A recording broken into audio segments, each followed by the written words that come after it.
Yeah, Dada. Excellent. Then hello to you all. I will just provide some basics about how the French budget works before we dive into the concrete implementation and design of the French green budgeting methodology. Because it's important to see how the budget is presented, what does program budgeting mean in France in order to understand some of the methodological choices that were taken when designing the green budget methodology. So maybe to begin with the first slide. Yep, next one. So very quickly, so France is a second most populous country in the EU. It's about 70 billion people. It's the 7th largest economy in the world with 2.6 trillion euros. And it's mostly a service industry, but it does have significant industrial sectors, mostly in automobile, aeronautics, agro-food, luxury industry, and a very significant energy sector, because France has a very long-standing tradition of investing in nuclear energy. So all of these sectors are actually extremely impacted or instrumental to the green transition, and especially to the fight against climate change, which is one of the reasons why France developed this green budgeting methodology in the first place. Next slide. Well, also another thing to know about France is that France has a very strong and important public sector. So in terms of public expenditure, we stand at the top of all the OECD countries in terms of the share of public expenditure into the national GDP. But that also casts somehow a bit of a mixed image, because a lot of this expenditure are actually social expenditure. It's health, it's running hospitals, it's the pension system, it's unemployment allowance. All of the systems which are in certain countries are privatized. In France, they are publicly run. So when making comparison between, for instance, France and the US or France and the UK, we are comparing apples and oranges because of this huge part of the social security sector, which accounts for 25% of GDP, which is considered public expenditure in France, is just a result of a choice of keeping them public, keeping these public services run by state institutions and public institutions. On the other hand, what we really consider government expenditure in the purest sense of the term only accounts for 30% of GDP. You have 20% of GDP, which is run by the central government, and 10%, which is run by local government. And as Sebastian explained before, the green budget methodology only applies to central government expenditure, so the 20% of GDP covered by that particular sector. Next slide. So the flip side of the coin is that because we have very high public expenditure, we also have a very high tax revenues or share of tax revenues into the GDP, which are sort of like evenly split between payroll taxes, which mostly serve to finance social security, and tax on production, income and capital. And this is not necessarily inconsistent with maintaining private sector dynamism, having growth and job creation. Next slide. So running a budget and public expenditure system of that magnitude require a lot of people and a lot of different institutions. So I just wanted to very quickly explain what are the different institutions working on both designing, programming, planning, and implementing the state budget in France. The key actor is obviously the Ministry of Finance, and there is really three big directorates who are directly implicated into the exercise. There is more than three, but these three are the most important.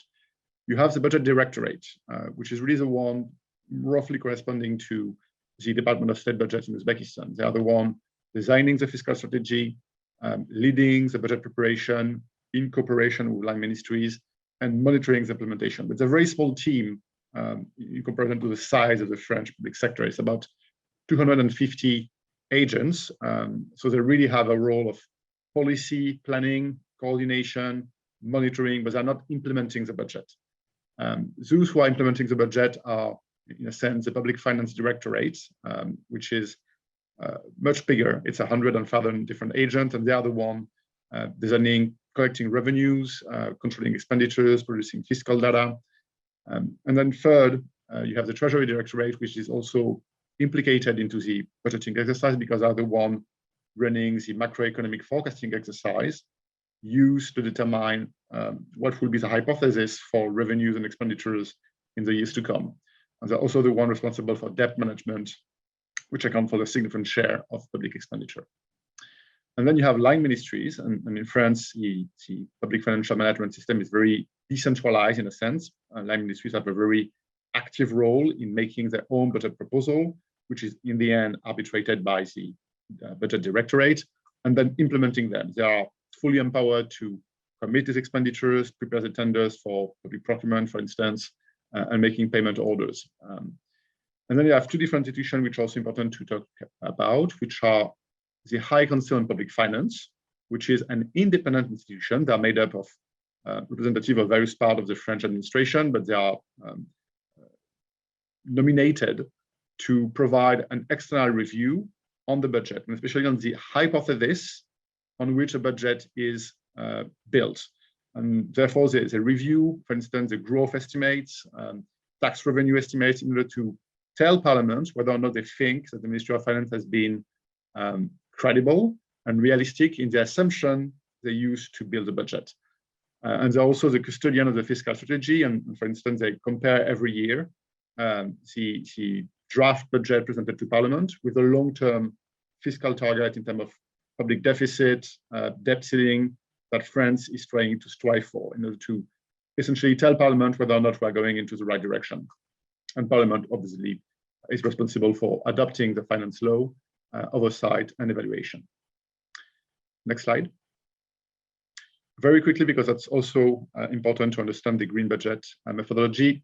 France is part of the EU and also part of the Eurozone. So we share a common currency with 19 other countries, and therefore we try to coordinate our fiscal policy with them because overaccumulation of public debt could lead to a risk of default in the Eurozone. And if one Eurozone country defaults, that has huge bearing on other Eurozone countries. So there are a set of rules enforced at the European level by which we should strive for not exceeding 3% of GDP in terms of public deficit and not more than 60% of public debt.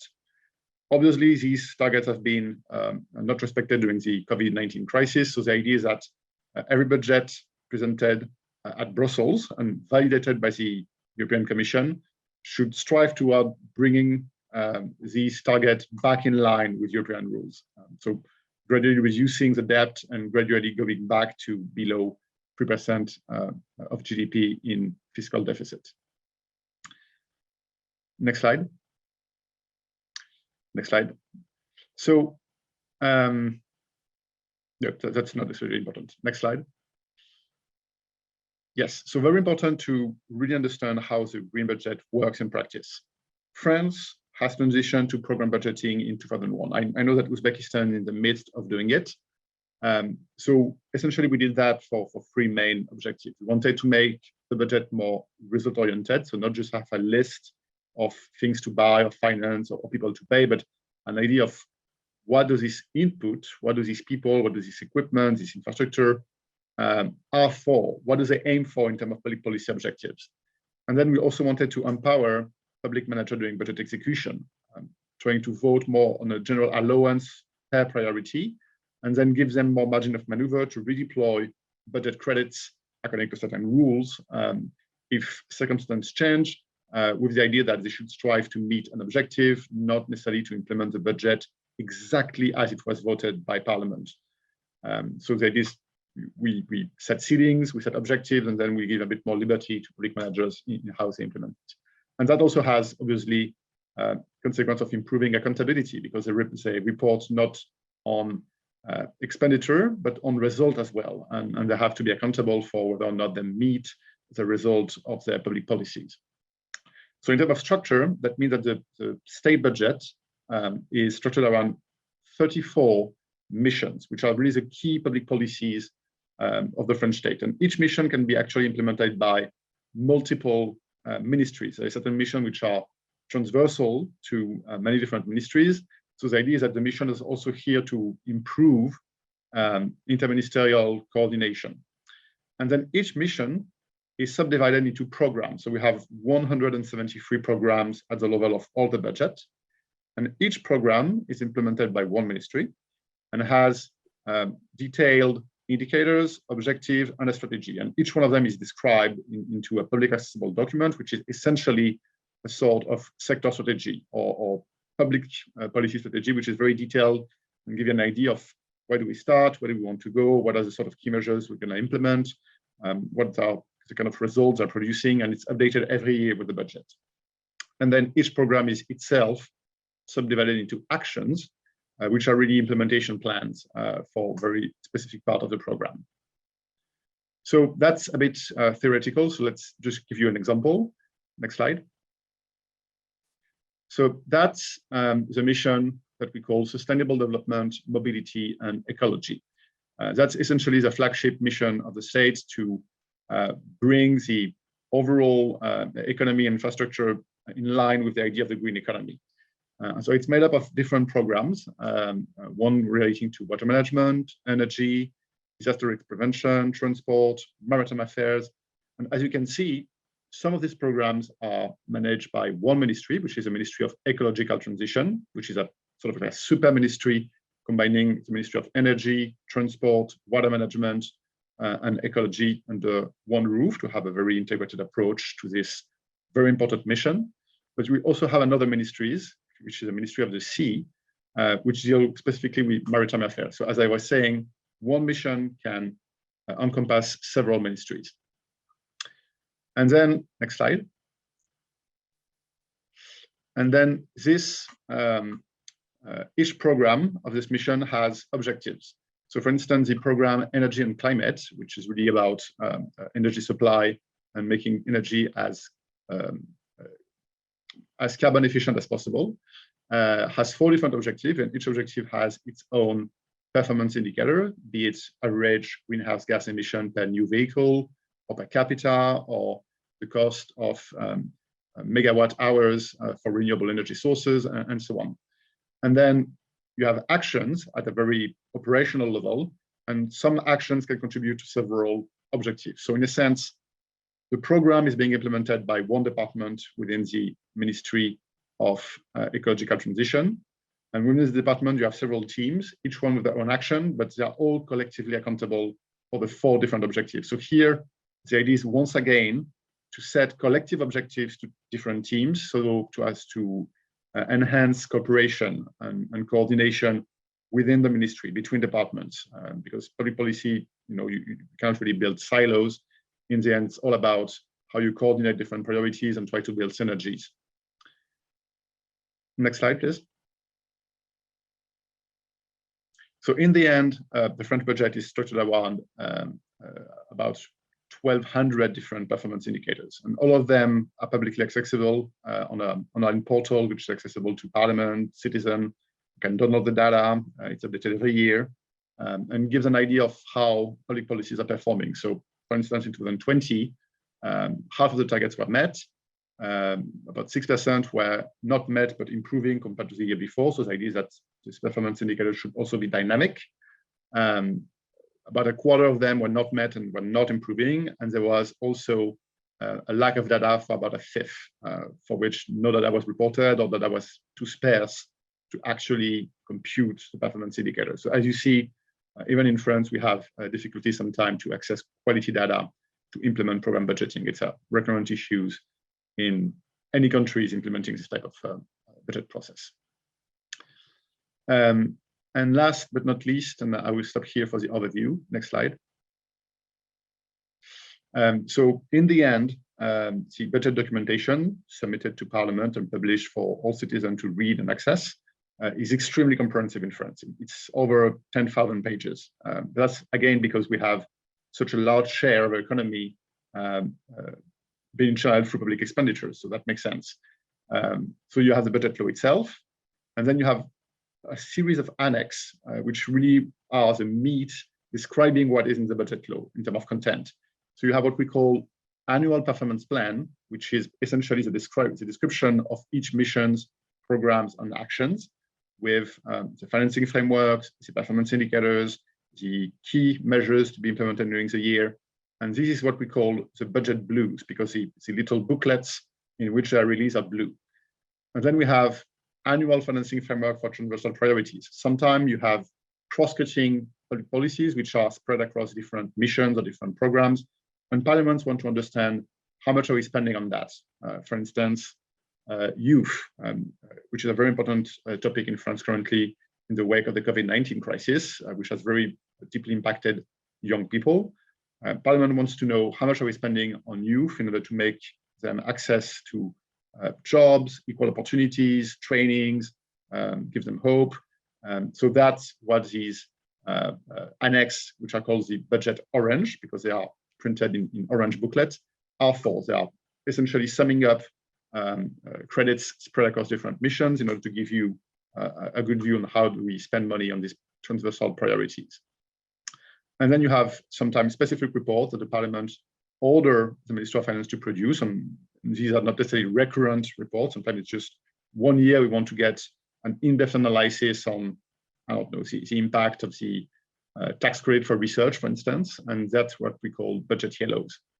And then last but not least, you have, since 2021, the green budget, which is this environmental evaluation of the impact of public expenditures and taxation in France, which I'm gonna now get into greater detail.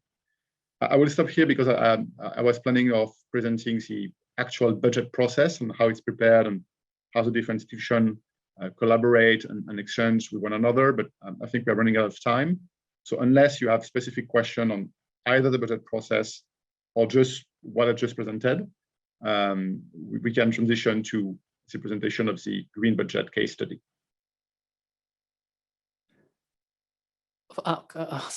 Один вопрос у нас есть. Давайте буквально несколько вопросов они зададут, а потом перейдем. Assalomu alaykum, здравствуйте. Savolim shundan iboratki, boya aytib o'tdingiz, tepada shu vazirlik idoralarni 1279 ta indikatordan foydalaniladi.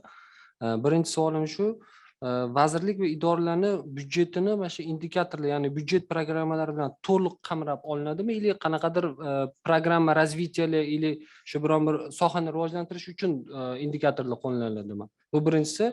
Ikkinchi savolim, значит, shu indikatorlar 50%, 49% почти erishilgan, erishilmagan va umuman ma'lumotlar yo'q deb boya aytib o'tdingiz. Shunda indikatorlar agar mabodo erishilmaganda, ularning hisoboti parlamentda eshitiladimi va eshitilsa, indikatorlar erishilmagan vazirlik va idoralarga qanaqa chora qo'llaniladimi, ili ogohlantirishmi, shu bo'yicha bir qisqacha aytib o'tsangiz.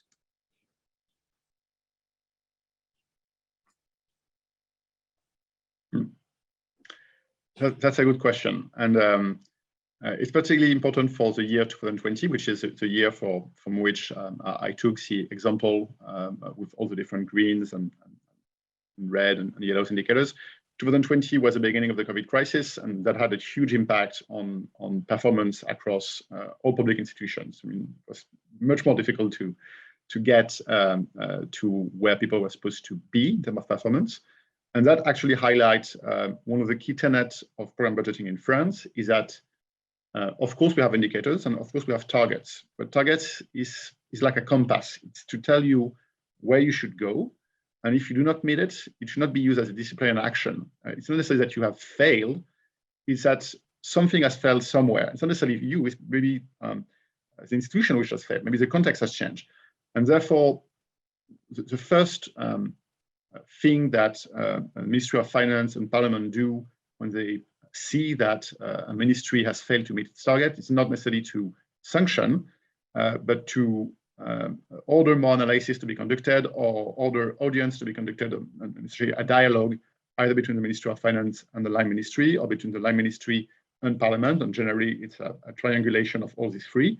Sometimes Parliament will ask the Chamber of Accounts to do a public policy evaluation or an audit, but the idea is not to punish necessarily, is to understand what are the root causes which prevent the inputs that the input being public money, that we put into this public policy from producing the desired results. What happened, on the other hand, when you fail to meet repeatedly your objectives, that becomes a bit more touchy, because then obviously you're being considered as a bad student in some sense.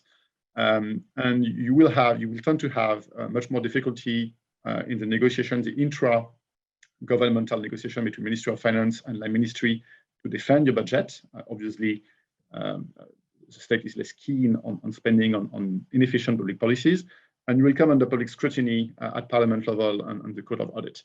But it really depends again on the nature of public policy.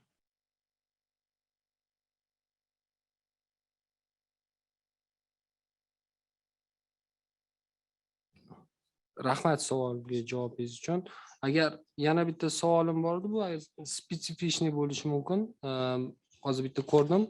Ya'ni atmosferaga chiqadigan avtomobillardan gaz bo'yicha, to'g'rimi? Shunaqa tushundimmi? Сокращение выбросов парниковых газов от новых автомобилей. Shunaqa bo'ladimi? Buni вот этот indikator bo'yicha qanaqadir o'lchash bir mexanizmi bormi, agar savolimga detalli bo'lib ketgan bo'lsa, qiyin bo'lmasa? That's a good question. And I'm not a specialist either in energy and I'm not working at the Ministry of Ecological Transition, but if I'm not mistaken, and maybe here Sebastian will be able to correct me, but every car maker in Europe is subject to certain regulation. And among the regulation they have to abide is that they should test all the automobile before releasing into the market and disclose a certain number of performance criteria in terms of pollution, in terms of greenhouse gas emission, in terms of energy consumption, fuel efficiency, and so on. And all of these are actually released not only for the public sector, but actually on labels which are affixed to the car and the information which is sent to the consumer when the consumer is shopping for the products. That's called eco-labeling. And therefore, everybody actually knows what is the level of efficiency of the car they buy. And that's what the state is using to make its call. And then at some point, the state sometimes do second level control in order to see if the industry has reported truthfully on what is written on the eco-label.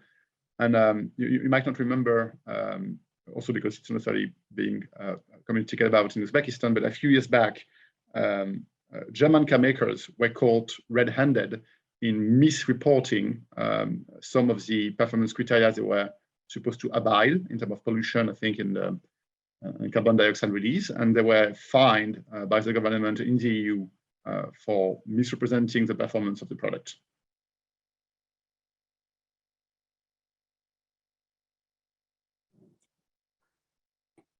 Ком, спасибо большое. Тогда, коллеги, мы, может быть, попросим вас продолжить вашу презентацию, то есть непосредственно перейти к другой презентации, к другой части презентации по зеленым бюджетам во Франции, да?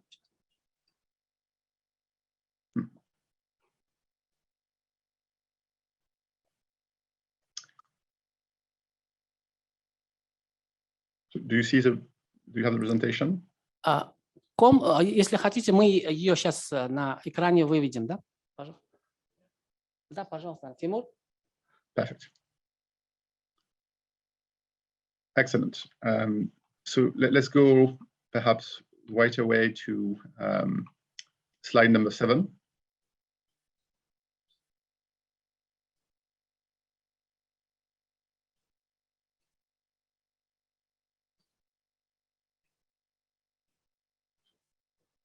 Yeah, next one.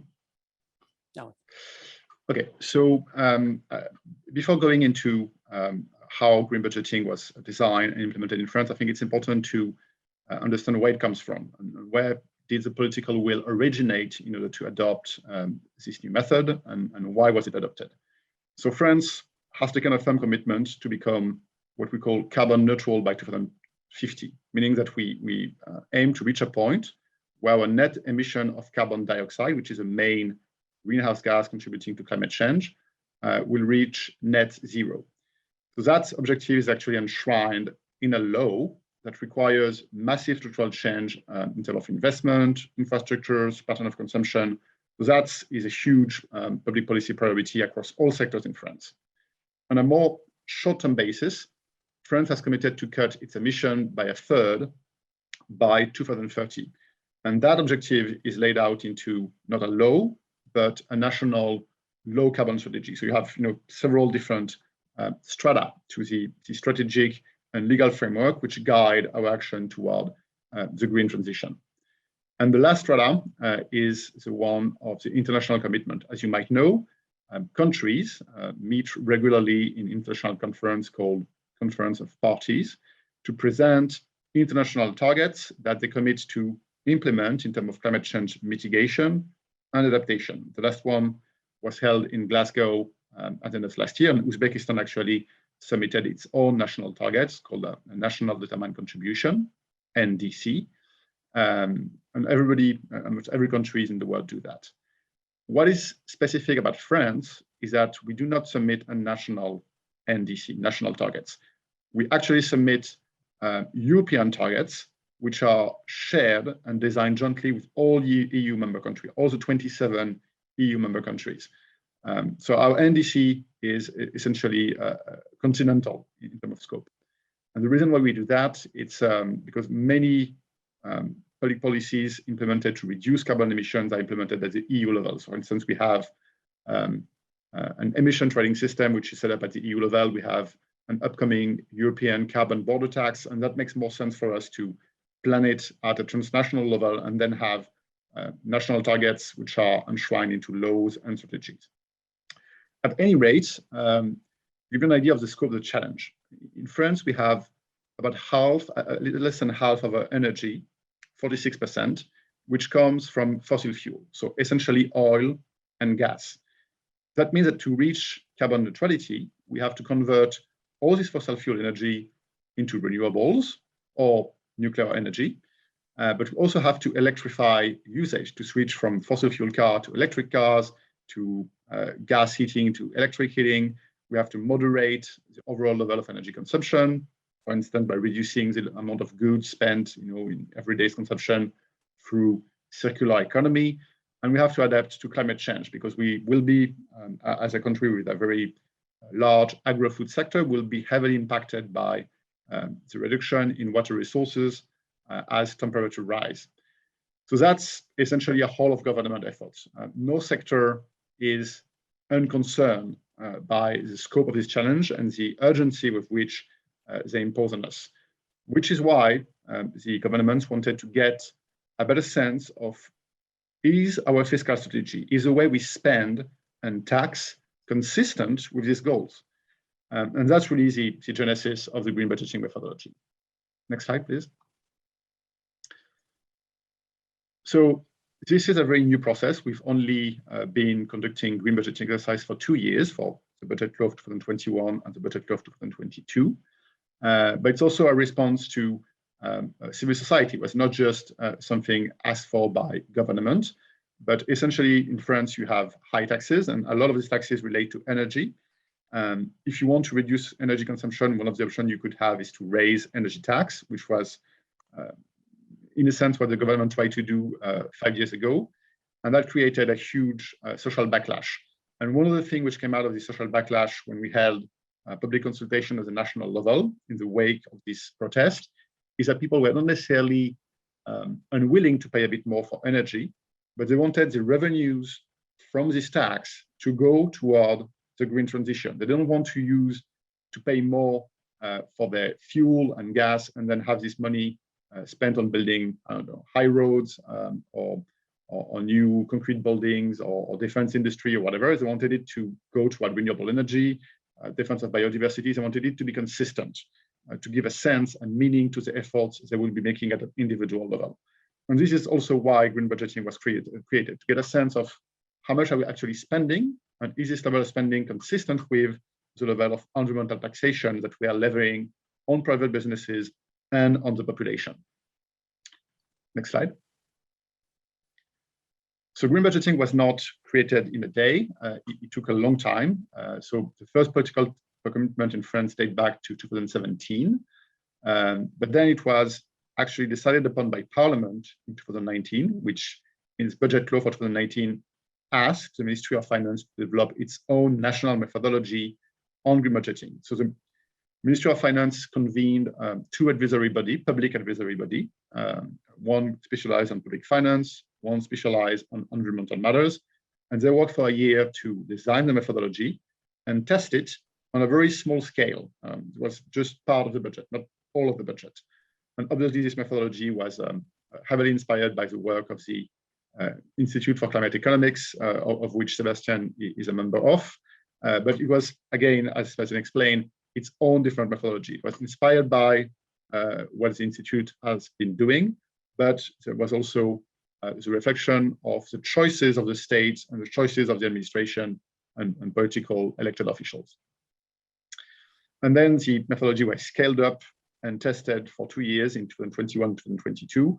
And now it covers all the budget, all the central government budget, both expenditures and tax. Next slide, please.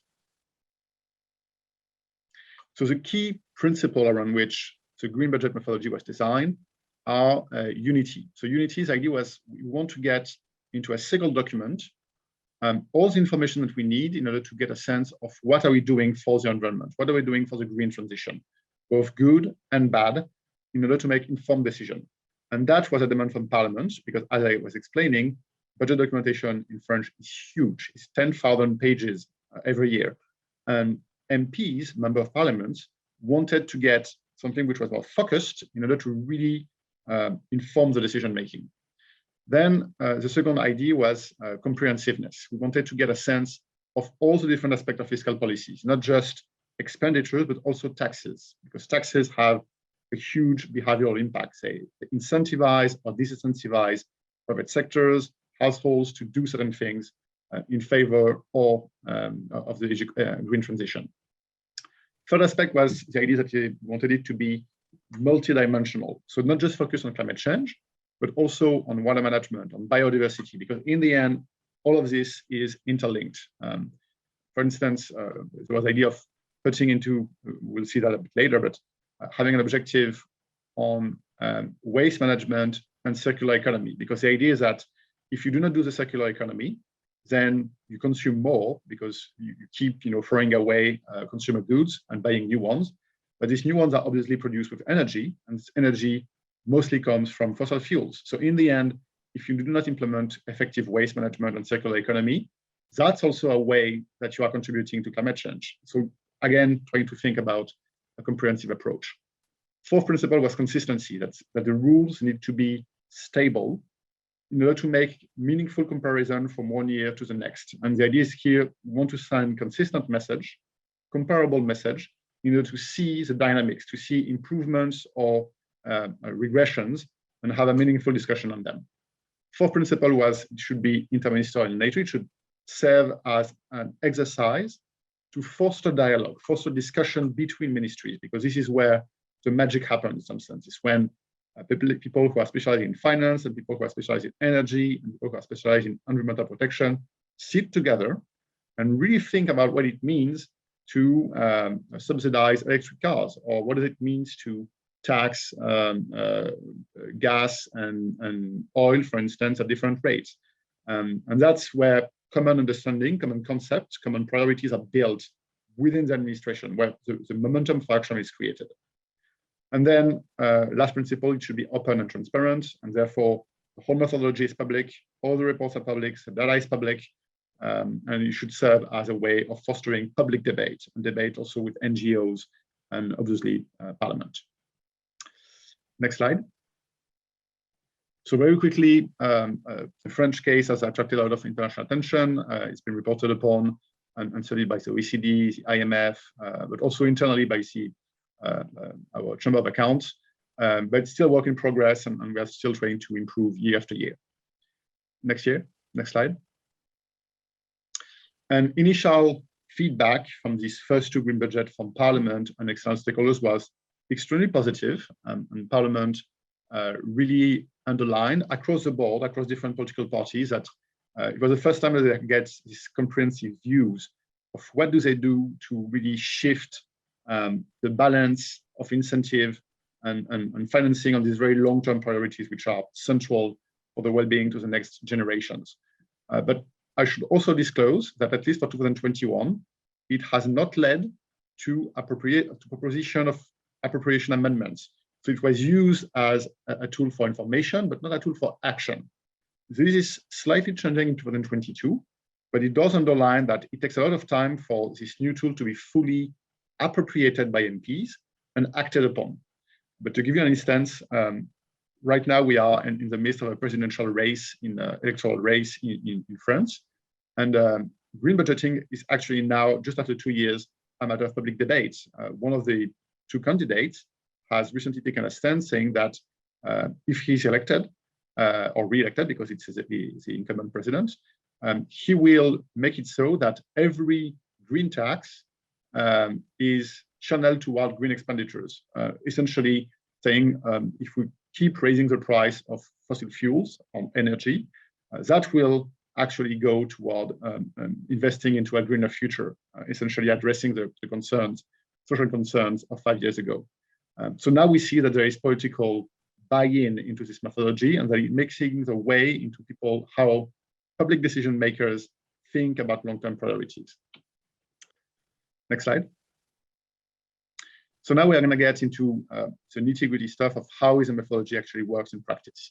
So in terms of institutions, and I think that's an important point, it's a joint exercise, which brings 4 different teams together. You have the Ministry of Ecological Transition and with the General Commissioner for Sustainable Development, which are really the expert on environmental matters. They have the transversal vision of the interaction between economic activities, public policies, and the environment. And then you have a member of the team coming from the Ministry of Finance, both from the Treasury, the Tax Legislation Directorate, and the Budget Directorate. And they bring the public finance expertise. Next slide. And that's, I think, also important to highlight, it's a small team. It's not necessarily a very costly exercise, even for something which is as complex as a green budget in France. There are between 6 and 10 people only, and they're not working full-time on green budgets. They're doing that on top of the normal job. It didn't lead to any sort of additional recruitment. And they all bring, as I said, different kind of expertise into the exercise. So that's extremely useful because it's not just expertise, it's also access.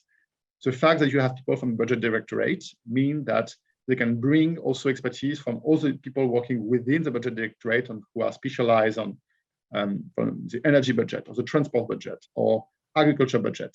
And that essentially creates windows and doors into the whole administration, the whole public sector, to find the right people to answer the right questions. Next slide.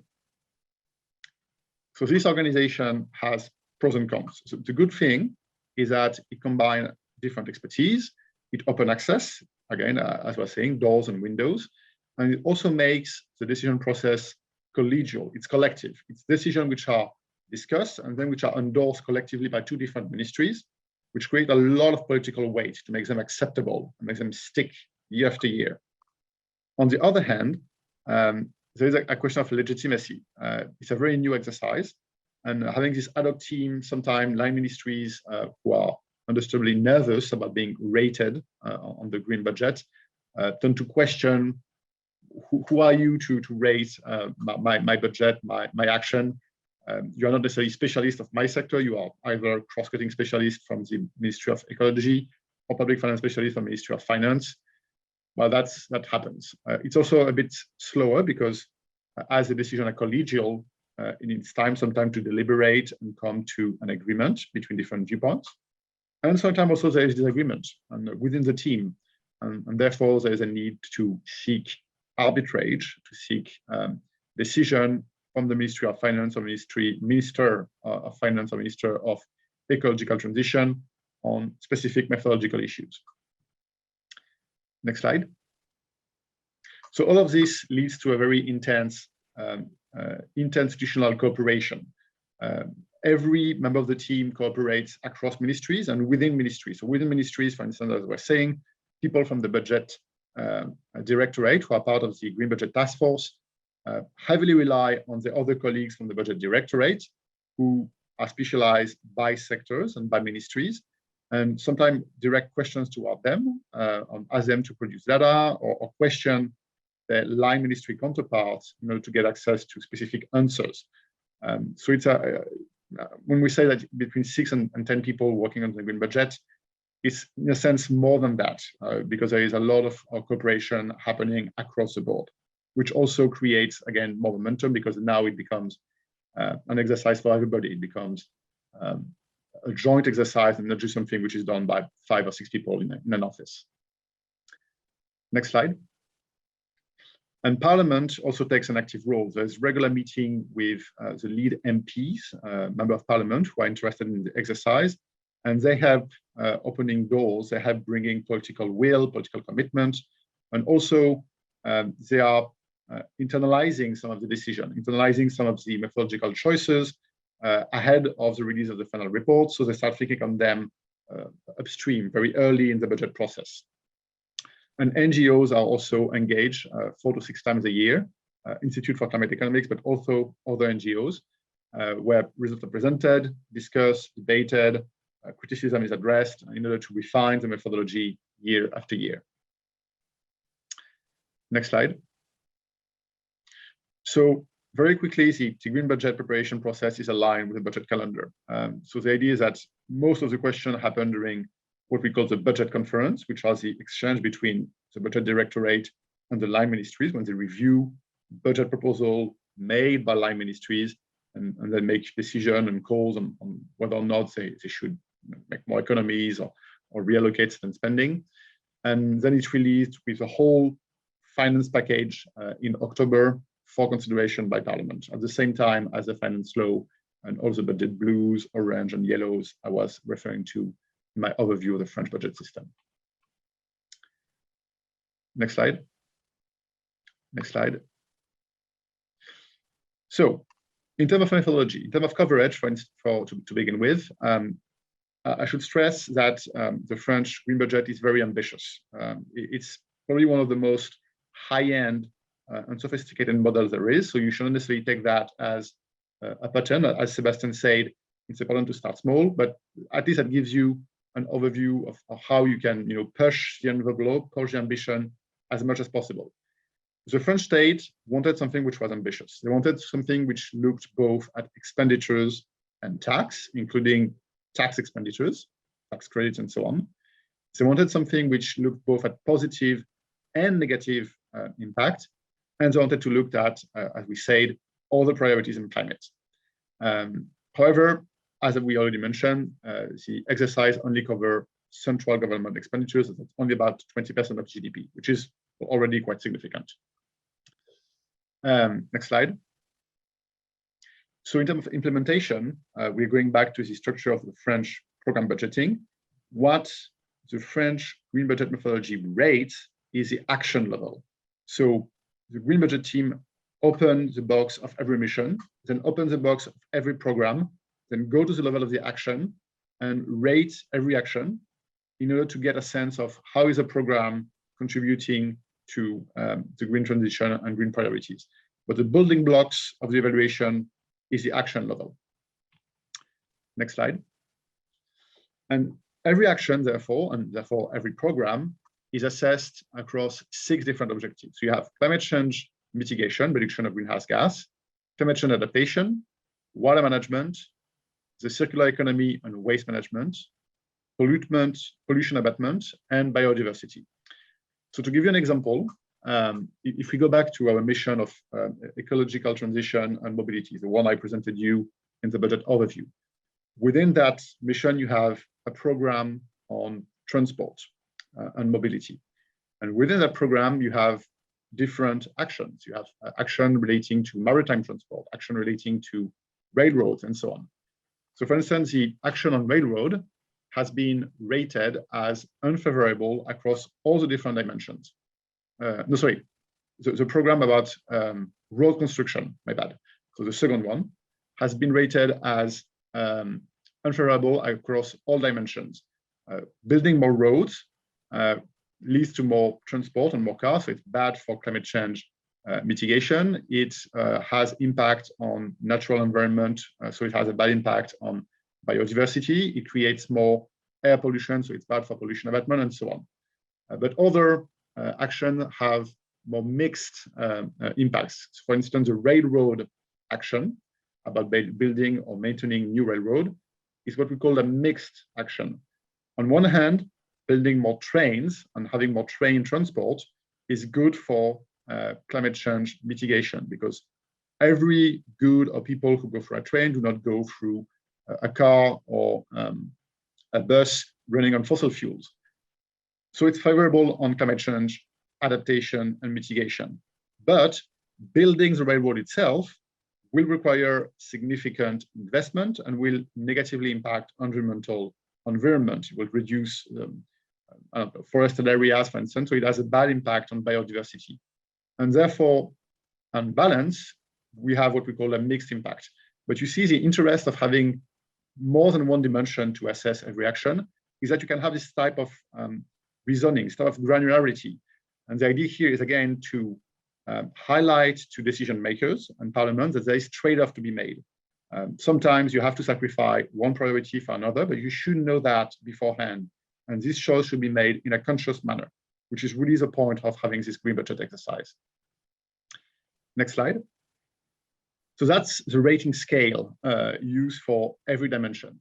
You have very favorable, favorable, favorable, but with mixed result, neutral, and unfavorable. So to give you some example, there is a tax cut for within local government for farms and agribusinesses producing organic food that cost about 100 million euros a year. This is considered to be very favorable because it has good impact across the board. It reduces greenhouse gas emission because there is very low pesticides used in the production, pesticides being something produced with fossil fuels. But it's also good for biodiversity because less pesticides mean less loss of life in insects and so on. As I said, railroad is what we call a favorable but controversial impact. It's rated 1 because, again, good for the climate, but in the short term, it does lead to loss of biodiversity and more consumption of construction goods. And unfavorable expenditures would be the reduced tax rates that we apply on fuel used by truckers. Everybody who owns a truck for commercial purposes in France can buy fuel at a fueling station at a reduced cost. It is done for social cohesion purposes because it's very difficult to find new jobs for these people if they are put out of a job because it becomes too expensive for them to refuel their trucks. But in the end, it is unfavorable. And that's, again, a trade-off that Parliament and decision makers should have in mind. Next slide. It is a very important point. It's idea of rating actions means that you have to rate the action against something. It's not possible to rate something as good or bad in abstract. It's good or bad in comparison to something else. And the idea here is that every action is rated against what we call a counterfactual analysis. So essentially, the question which is being asked is, if we were not to make these public expenditures, or if we were not to levy this tax, would it be better or worse for the environment? And therefore, you have to sometimes to make hypotheses. So to give you an example, in France, we have what we call a bonus for the conversion of motor vehicles. If you have an old car, which is very polluting because it's an old technology, you can trade it in at a retailer for a new car, and the state will contribute to a part of the cost of the new car. It essentially incentivizes people to turn in their old dirty car for new clean ones, producing less greenhouse gas emission and less pollution. On one hand, it's good because it means that you have less pollution and less greenhouse gas. On the other hand, it creates more waste because you do end up leaving your old car instead of keep using it. But overall, using the counterfactual analysis, we consider that if we were not to make that expenditure, it would lead to the maintenance of a fleet, a nationwide fleet of dirty vehicles, which would produce so much pollution and so much greenhouse gas that it would be more detrimental not to make that expenditure. So it's rated favorably. So that's the sort of thinking that goes into the rating of each action.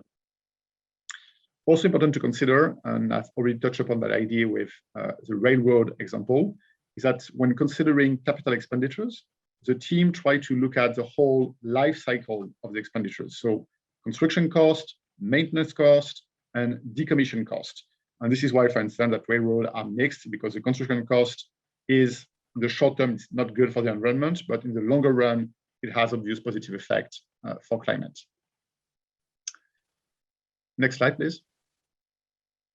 So that's, just to give you an example, is as a result of green budgeting for one mission. You have all the different programs on the right hand, and then you have them rated across also 6 different objectives as being favorable, not favorable, and you have that both for expenditures and taxes, which are earmarked to a particular sector. So for instance, here it's the mission of agriculture, food and forests, which is mostly favorable because it has really moved toward environmental management. Next slide, please. So as I was saying, the idea of green budgeting is not to say that you should or should not do things. Sometimes it's inevitable for other objectives, for social cohesion, to do certain things which are brown, which are not good for the environment. The idea of the green budget is to highlight this trade-off, is to inform decision by saying, here are the pros, here are the cons, here's the advantage, here's the cost.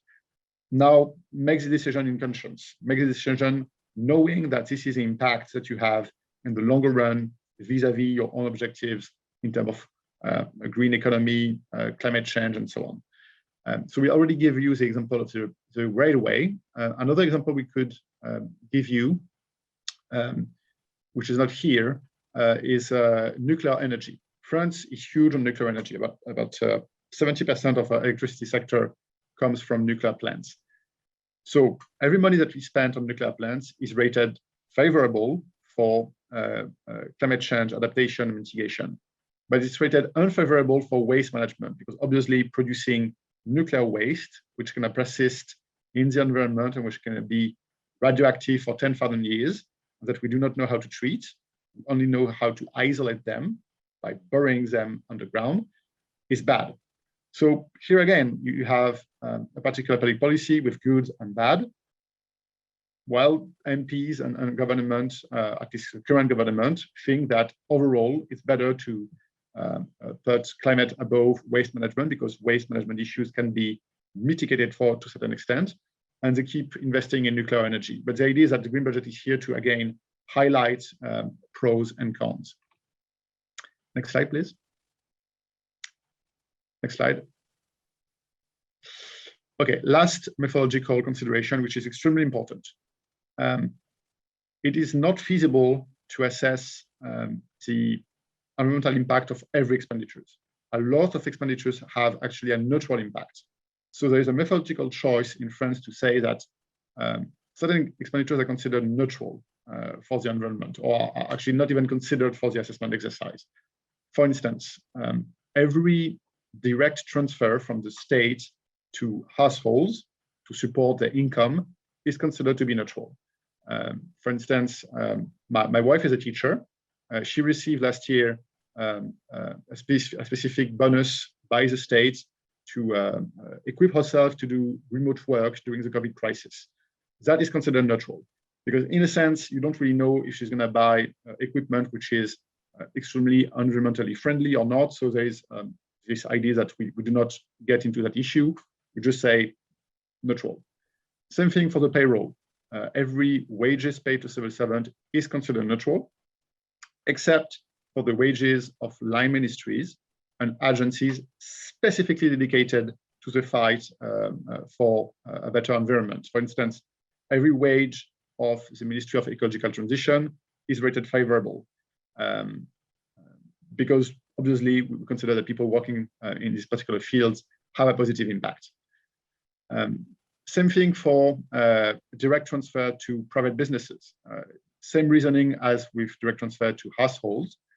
So for instance, in France, we have a tax credit for research. Every expenditures incurred by private businesses on research and development can be deducted from the corporate income tax. That is considered neutral. It is sometimes heavily criticized by the NGO, who think that it should be linked toward what is being researched. If you're spending the money on researching fossil fuel, new fossil fuel technology, for instance, it should not be considered green. But the choice was, it's too difficult to go to that level of detail, so we are just considering it neutral. And then we have a lot of expenditures for which we do not know. The idea, at least for the green budget team, was that the scientific literature is not clear enough of whether it's positive or negative. And one of the examples is digital equipment.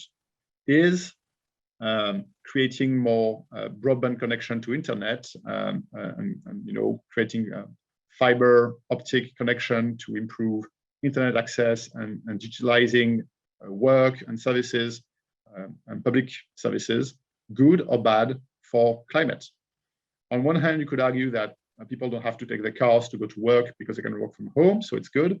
But on the other hand, digital services account for 5% of global greenhouse gas emission. 5%. That's more than airline transport. And it's only rising. So scientific literature is not clear on what is the net impact. And since we do not know, we confess that we do not know and we keep it neutral for now. If the scientific literature evolves, we'll perhaps revisit the issue. But for now, we refuse to make a decision on that for fear of being either too severe or too lenient. And then there are specific expenditures which, by their inherent objective, are just not related to the environment. For instance, defense, police work are not necessarily either bad or good for the environment, so they're considered neutral. And that ends up meaning that 90% of the state budget, as Sebastian explained, is considered to be neutral. So it's this gray area. And only 10% is either favorable or unfavorable.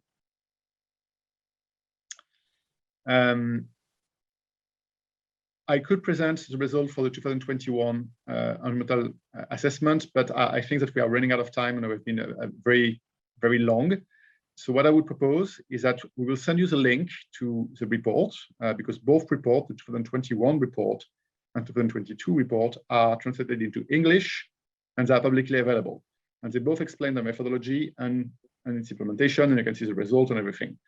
And the 2022 budget actually goes even further in certain aspects. For instance, the first time that it has listed all the performance indicators used in program budgeting in France to see which one of them were relating to environment. So now there's this idea that the green budget is also here to look at how program budgeting is done and is there room to realign certain targets, certain indicators in order to make them more focused toward environmental priorities. But I will leave you to read that if you want or address any question you might have by writing, and perhaps leave the floor for questions so we can have a discussion at least on the methodology and institutional setup that I described in this case study.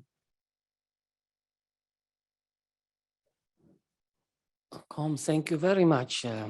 Спасибо большое за очень содержательную, очень интересную презентацию. Да, нам все больше и больше яснее становится, да, вот методология зеленого бюджетирования, которая применяется во Франции. Коллеги, пожалуйста, у кого есть вопросы?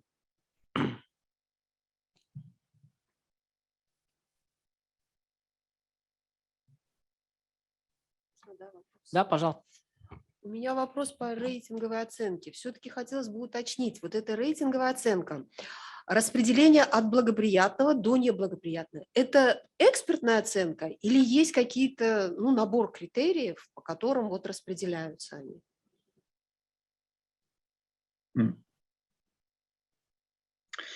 Yes, so there are criteria which are detailed in the methodology. So more specifically for positive rating. So positive rating can go from 1 to 3. 3 is only reserved for expenditures we have an explicit environmental objective. So for instance, subsidizing wind farms has an explicit environmental objective and therefore qualify for a rating of 3, which is the highest one you can get. Then for the rating of 2, plus 2, it's for those expenditures who have not necessarily an explicit environmental objective, but they have an indirect positive impact. For instance, during the recovery plan, which was implemented in the wake of the COVID-19 crisis, a lot of money, around 7 billion euros, was allocated for rehabilitation of hospitals. In itself, it's not an objective, so you cannot qualify for plus 3. But construction standards in France mandates that when you undertake rehabilitation work, you have to abide by the new energy efficiency standard which adopted in the last years.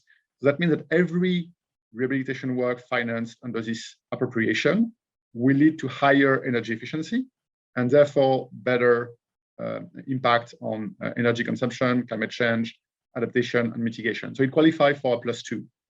It has an indirect positive impact.